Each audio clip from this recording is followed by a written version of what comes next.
신앙의 자유라고 하는 제목으로 함께 하나님의 말씀의 은혜를 나누어 보려고 합니다. 요즘 청년들 가운데 주식 투자를 좀 하는 청년들이 많아지는 것 같습니다. 과거에도 물론 있었겠지만 오늘날 시대에는 더 많아지는 것 같습니다. 왜 그럴까? 과거에는 성실하게 일해서 돈을 벌고 그 번 돈을 모으면 집을 살 수 있었습니다. 그렇죠? 그런데 요즘은 그런 시대가 아닌 것 같습니다. 내가 아무리 성실하게 일을 하고 또 그 일한 돈을 모은다고 할지라도 집을 살 수 있는 가능성이 없습니다. 그렇기 때문에 무엇인가 획기적으로 돈을 벌 수 있는 방법이 아니고는 집을 살 수 없는 시대가 되었죠.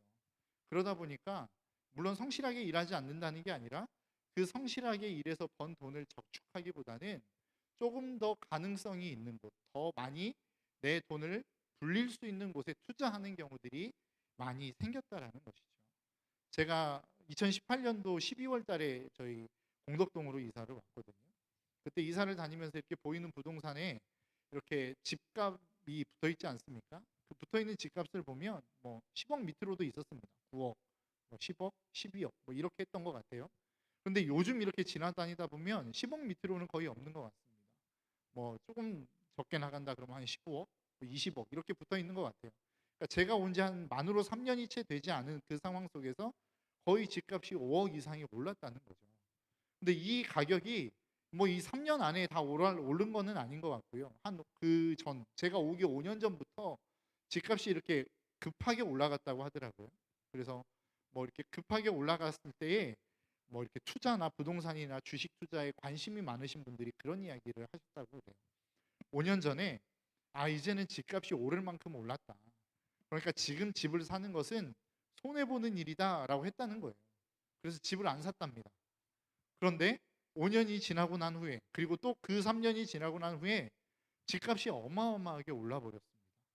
그러면서 많은 사람들이 뭐라고 이야기하냐면 내가 8년 전으로 돌아갈 수 있다면 나는 어떤 돈을 모아서라도 집을 사고 그 주식을 살 것이다라고 이야기를 하셨다는 거예요.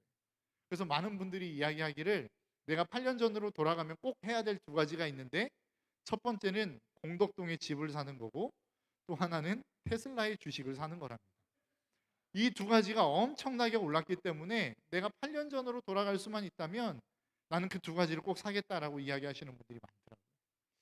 이 사람이 도대체 설교 시간에 갑자기 주식 투자를 이야기하고 부동산 투자를 이야기하나.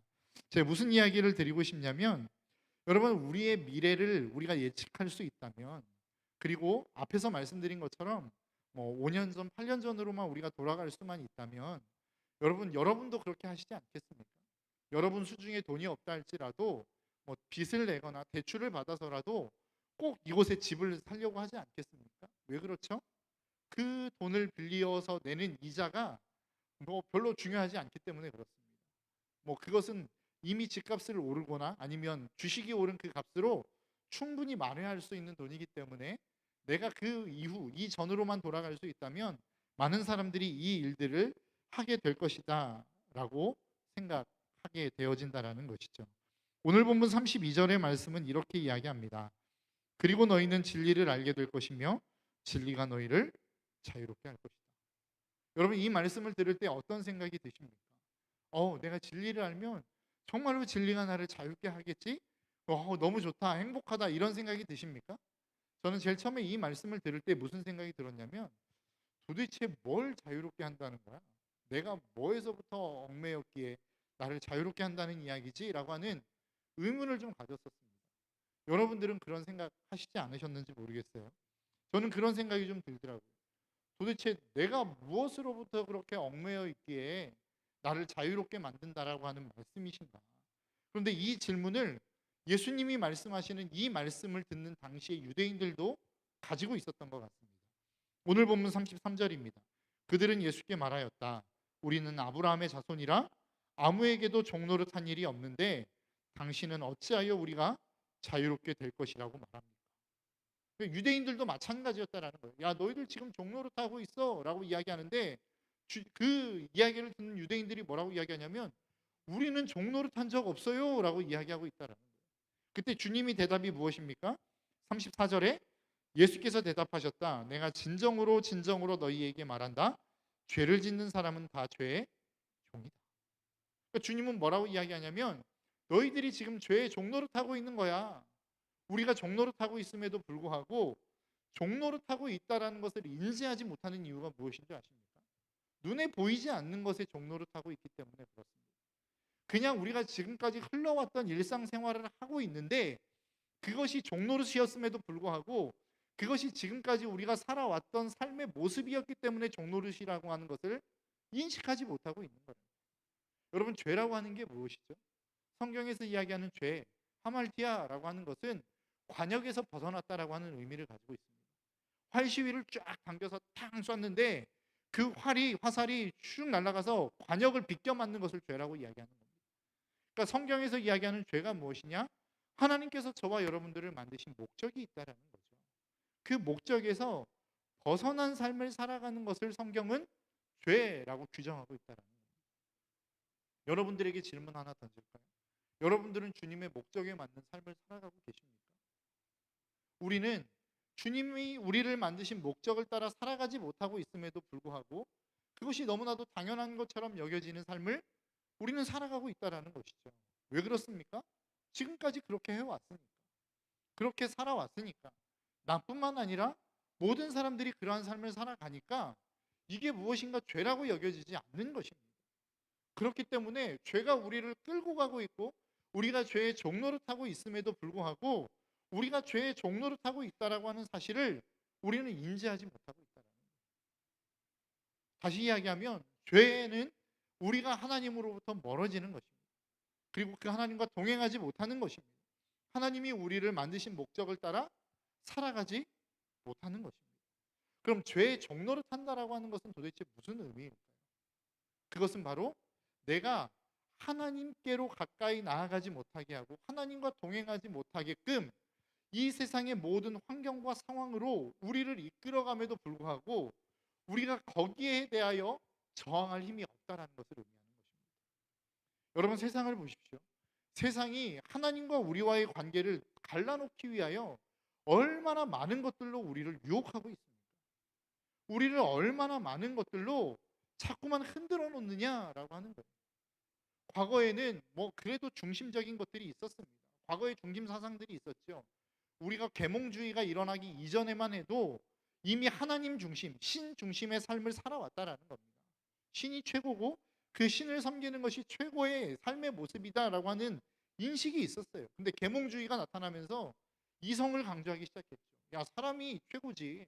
무슨 신이 무슨 소용이야. 그러면서 니체라고 하는 사람이 등장하면서 신은 죽었다 선언하자 많은 사람들이 뭐라고 얘기해요? 맞아, 신은 진짜로 죽었어. 뭐 이러면서 그렇게 시대가 흘러가기 시작했다라는 겁니다. 그러면서 점점 사회가 변하고 변화되면서 마지막에 결국은 지금 오늘날의 시대는 무엇을 이야기합니까? 야, 다른 사람을 위해서 사는 게 뭐가 그렇게 중요해? 네 자신을 위해서 살아. 그러면서 오래전에 나왔던 광고의 카피라이터처럼 야, 열심히 일한 당신 떠나라. 열심히 일했으니까 이제는 너를 위해서 즐기는 삶을 살아 라고 하는 것이 이 세상의 모습이라는 겁니다.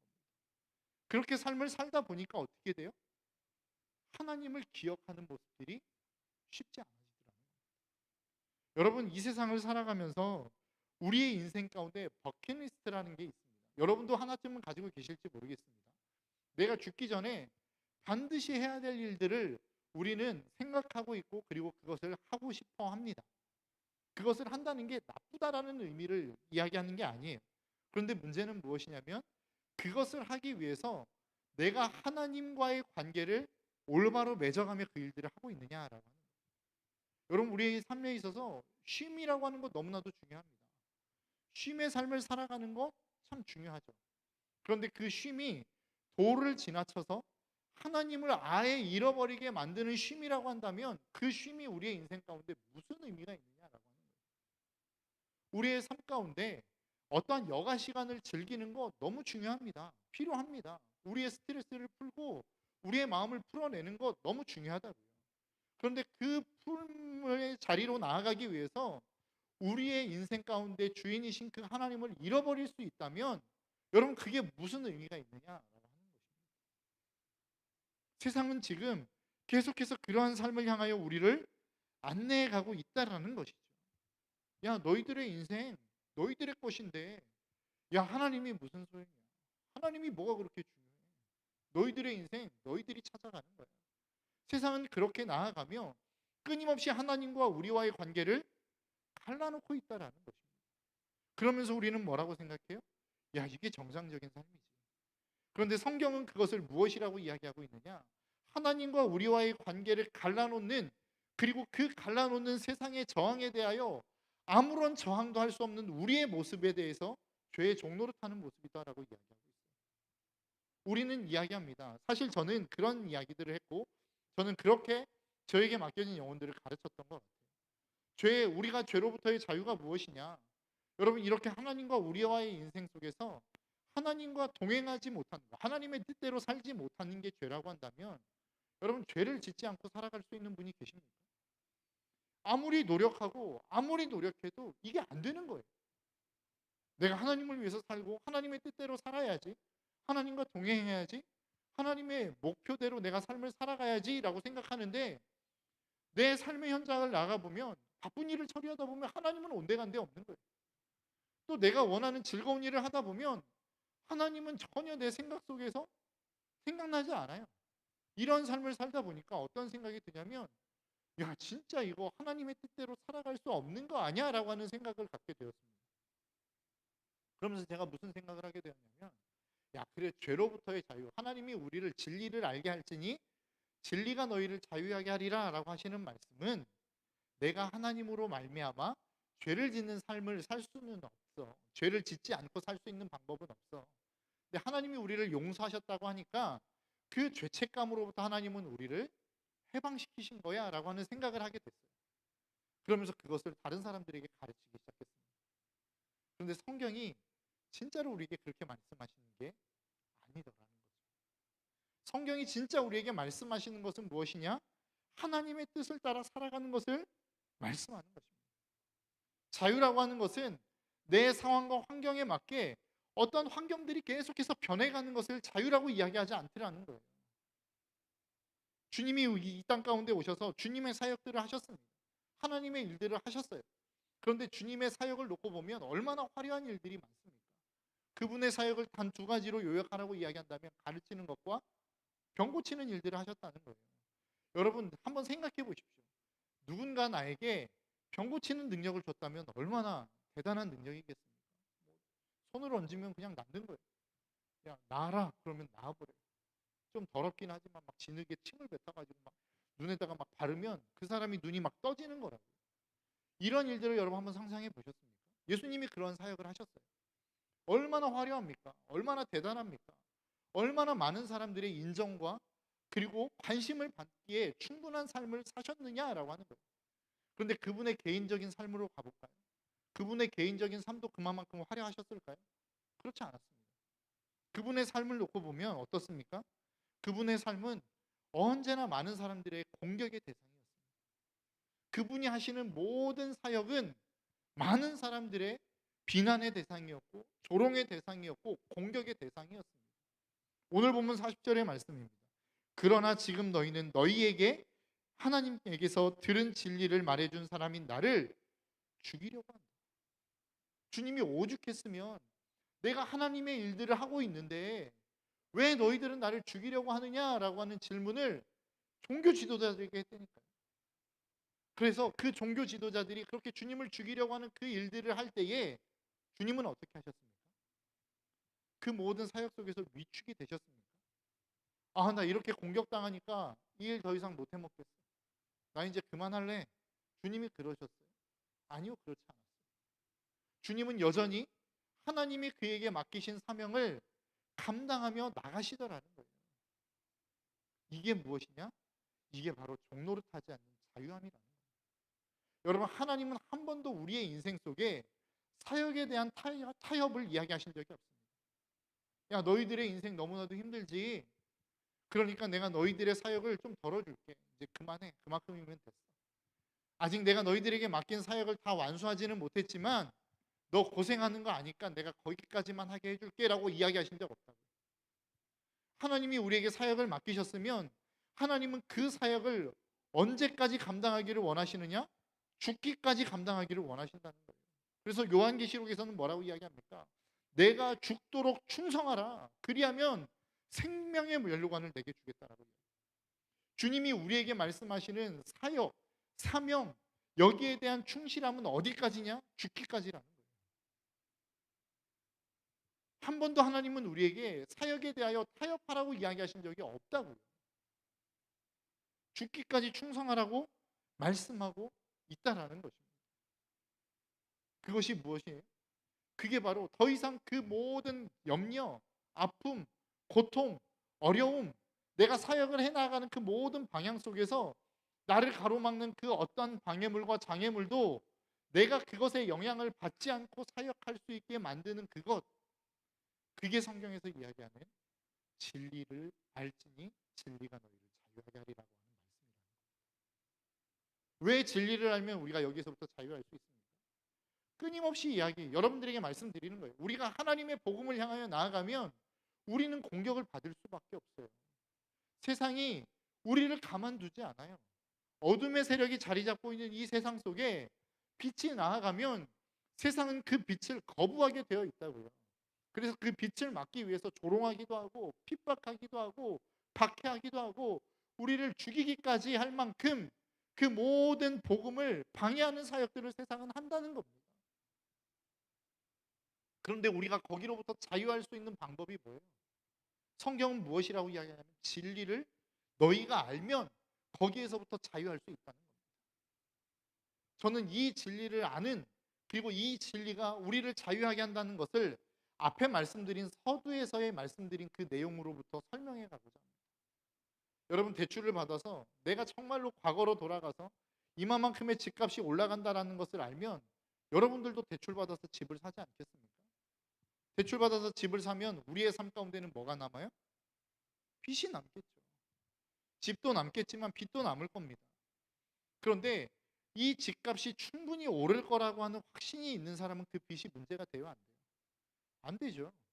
왜냐하면 집값이 오르면 그거 팔아서 갚아버리면 되니까. 우리의 인생의 삶 가운데 자유함이 그런 거라는 겁니다. 내가 어떠한 신앙생활을 해 나가는 데 있어서 분명하게 우리의 신앙생활에 방해가 없거나 정말로 모든 탄탄대로가 열리는 것을 의미하는 게 아니에요. 고통이 있고 어려움이 있고 아픔이 있어요. 그럼에도 불구하고 그 길을 향하여 우리가 끊임없이 갈 수 있는 이유가 무엇입니까? 진리를 알기 때문이라는 거예요. 진리가 뭐예요? 주님은 반드시 다시 오신다는 거예요. 주님은 이 땅 가운데 반드시 다시 오신다는 거예요.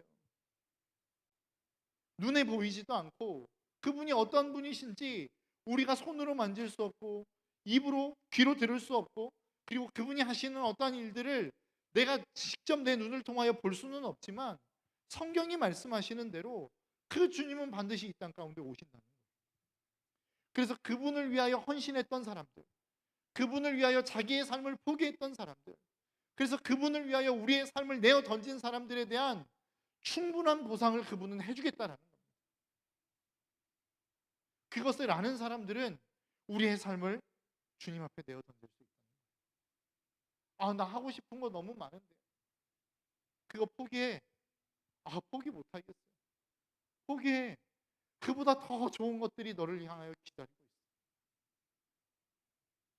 사도 바울이 이야기하지 않습니까? 내가 달려갈 길과 주 예수께 받은 사명, 이 사명을 이루기 위해서는 내 목숨까지도 조금 더 아까운 것으로 여기지 않겠다는 거예요. 왜요? 그렇게 내가 헌신하고 고통스러운 그 고통을 견뎌내면 하나님이 나에게 예비하실 더 놀라운 축복이 기다리고 있기 때문이다 라고 이야기하고 있다는 거예요. 그래서 히브리서 12장 1절은 이렇게 이야기합니다. 그러므로 이렇게 구름대와 같이 수많은 증인이 우리를 둘러싸고 있으니 우리도 갖가지 무거운 짐과 얽매이는 죄를 벗어버리고 우리 앞에 놓인 다름질을 참으며 달려갑시다. 히브리서 기자가 뭐라고 이야기하는 거예요? 우리 안에 있는 얽매이기 쉬운 것들, 무거운 짐을 벗어버리자는 거예요. 사명을 향하여 나아가는 데 있어서 무거운 것들이 있다는 거죠. 그 무거운 것들이 무엇일까요? 죄의 짐이 될 수도 있겠지만 내가 정말로 소망하며 갈망하는 버킷리스트들이 될 수도 있어요. 나 이것만큼은 꼭 하고 싶은데 이거 하려면 하나님을 섬기는 일을 할 수 없어요라고 하는 일들이 있을 수 있다고요. 그런데 그것들을 우리가 내려놓으면 하나님이 어떻게 하시겠다는 거예요? 너희들에게 좋은 거 주시겠다는 거예요. 오늘 히브리서 기자는 이렇게 이야기합니다. 너희들 그렇게 무거운 짐과 얽매는 죄를 벗어버리래요. 그리고 주님 앞에 놓인 다름질을 하라는 거예요. 그런데 그 다름질을 할 때 그 다름질을 기쁨으로 하라고 이야기하지 않고 뭐라고 이야기합니까? 참음으로 하라는 거예요. 우리가 하나님의 복음과 하나님의 사명과 진정한 진리와 자유함을 위해서 나아가기 위해서 우리에게 필요한 게 있어요. 그게 뭐냐면 견디는 일이라는 거예요. 참는 일이라는 겁니다. 그냥 되어지지 않는 일이라는 거예요. 참아야만 할 수 있는 일들이 우리에게 분명히 존재한다라는 거예요. 그냥 되어지는 것이 아니라 참음을 통하여 이루어지는 일들이 있다는 것입니다. 여러분, 신앙의 참된 자유가 무엇인지 아십니까? 내가 원하는 것을 내가 자유롭게 할 수 있다라는 의미가 아니라 하나님이 나에게 맡기신 그 사명, 그 사명을 향하여 나아가는 데 있어서 이 사명을 방해하는 수많은 일들이 있다는 거예요. 수많은 사람들이 있다는 거예요. 수많은 상황들이 있다는 거예요. 그런데 그 상황이 더 이상 우리를 얽매이지 못하게 만드는 것, 이게 신앙의 자유라는 겁니다. 이것이 하나님을 향하여 나아가는 우리의 삶의 진정한 자유라고 성경은 우리에게 말씀하고 있는 것입니다. 여러분, 이 자유를 여러분들의 삶 가운데 누리실 수 있기를 주님의 이름으로 축복합니다. 이 자유는 누가 누릴 수 있어요? 진리를 아는 자만. 이것들을 내가 포기했을 때에 이것들을 포기함으로 말미암아 얻어지는 것이 무엇인지를 아는 사람만이 신앙의 자유를 얻을 수 있다. 그것들을 내려놓을 수 있다. 내가 정말로 이것들을 내려놓았을 때에 하나님이 나에게 주실 것이 무엇인지를 아는 자만이 이 모든 것들, 하나님과 나와의 관계 속에서 하나님과 나와의 관계를 끊으려고 노력하는 수많은 세상의 노력을 뿌리치고 나아가게 만드는 힘을 우리는 가질 수 있게 되어진다는 것입니다. 오늘 하루를 살아가는 저와 여러분들의 삶 가운데 이러한 신앙의 자유가 저와 여러분들의 삶 가운데 있기를 주님의 이름으로 축복합니다. 죄의 종로를 타는 게 무엇입니까? 하나님의 사명을 향하여 나아가지 못하게 만드는 세상의 수많은 방해와 그러한 모든 세상의 유혹을 내가 거부하지 못하고 그냥 따라가게 만드는 것, 이게 죄의 종로를 타는 거예요. 세상에 즐거움이 있어, 마음껏 즐겨. 그런데 그게 내가 하고 싶은 거예요. 그런데 거기에 내가 저항 한번 하지 못하고 그냥 끌려가는 게 죄의 종로를 타는 거라고요. 야, 너에게 이러이러한 유익이 있잖아. 눈 한번 잠깐 감고 하나님의 말씀 어겨봐. 그러면 너에게 이 수많은 유익들이 너에게 주어져. 거기에 대해서 저항 한번 해보지 못하고 그냥 끌려가는 게 죄의 종로를 타는 거라고요. 하나님의 뜻과 전혀 상관없는 삶을 살아감에도 불구하고, 그래서 하나님과의 관계가 끊어짐에도 불구하고 거기에 대해서 저항할 수 없는 그러한 삶을 살아가는 것이 죄의 종로를 타는 삶입니다. 반면에 우리가 죄로부터 자유하는 것, 그것은 하나님에게, 내가 하나님과의 관계 속에서 그것을 끊으려고 하는 수많은 것들을 내가 힘있게 끊어낼 수 있는 그것이 우리의 신앙에 있어서의 참된 자유라는 것이죠. 바울은 빌립보서 4장 11절에서 그 자유를 이렇게 이야기합니다. 내가 궁핍해서 이렇게 말하는 것이 아닙니다. 내가 어떠한 처지에서도 스스로 만족하는 법을 배웠습니다. 진짜 참된 자유는 무엇인 줄 아십니까? 내가 원하는 삶이든 원하지 않는 삶이든 그 삶 속에서 만족을 누리며 살아가는 것이 진짜 신앙의 자유예요. 내가 하고 싶은 게 있는데 주님의 영광 때문에, 주님이 나에게 명령하신 사명 때문에 하지 못하는 것, 그럼에도 불구하고 그곳에서 만족할 수 있는 것이 신앙의 자유라고. 저와 여러분들의 삶이 그러한 신앙의 자유를 누리며 나아갈 수 있기를 주님의 이름으로 축복합니다. 신앙의 자유는 환경에서 오지 않습니다. 환경이 좋아지기 때문에 내가 신앙의 자유를 누릴 수 있어. 이번에는 신앙의 자유를 누릴 수 있는 환경이 아니기 때문에 못 누리겠어. 신앙의 자유는 그런 게 아니에요. 신앙의 자유는 내가 어느 곳에 있든 무엇을 하든 하나님이 나에게 주신 그 사명의 자리를 향하여, 그 사명을 감당할 수 있는 길을 향하여 가는 것, 전진하는 것, 이게 신앙의 참된 자유임을 여러분 깨달으시고 그 신앙의 참된 자유를 향하여 나아갈 수 있는 저와 여러분들의 삶이 될 수 있기를 주님의 이름으로 축복합니다. 이 일은 주님 안에 거할 때, 진짜 진리를 알 때에만 가능한 것입니다. 나에게 주어질 미래가 어떠한 미래인지를 볼 때만 가능한 것입니다. 우리가 하나님 앞에 설 때가 반드시 옵니다. 그 하나님 앞에 섰을 때에 내가 하나님 앞에 들고 설 수 있는 것은 하나님이 나를 통하여 하신 하나님의 사명만 들고 설 수 있어요. 이 세상의 그 어떤 것도 하나님 앞에는 들고 설 수 있는 것이 없습니다. 여러분, 그 하나님 앞에 서는 그날에 여러분들이 하나님 앞에 그리고 하나님의 삶을 위하여 하나님의 사명을 위하여 살 수 있는 수많은 가지의 경우의 수를 하나님이 선택할 수 있도록 남겨두셨어요. 그런데 그날에 주님 앞에 섰는데 주님이 그렇게 우리에게 선택의 조건들을 많이 남겨두셨음에도 불구하고 내가 주님을 위하여 선택한 게 별로 없다면, 여러분, 많은 투자할 수 있었음에도 불구하고 이 땅 가운데 집을 사지 않았던 사람들의 후회와 동일한 후회가 우리 가운데 남지 않겠습니까? 그때 그렇게 했었어야 돼. 그러면 나의 지금의 삶 가운데 더 풍족함이 있을 텐데라고 하는 후회가 남지 않겠느냐. 저와 여러분들의 삶이 참된 진리를 알므로 그런 후회가 아닌 기쁨과 평안과 주님 앞에 서는 그날에 참된 행복으로 나아갈 수 있는 저와 여러분들의 삶이 될 수 있기를 주님의 이름으로 축복합니다. 이 시간 우리 함께 좀 찬양하며 나아갔으면 좋겠습니다. 나의 안에 거하라 함께 찬양하며 나아갈 때에 내가 정말로 주님 안에 거함으로 말미암아 그 주님과 동행함으로 말미암아 내가 이 땅 가운데서 정말로 신앙의 참된 자유를 누리며 살아갈 수 있기를 하나님 소망합니다라고 하는 간절한 소망으로 함께 주님 앞에 찬양하며 나아갈 수 있기를 소망합니다.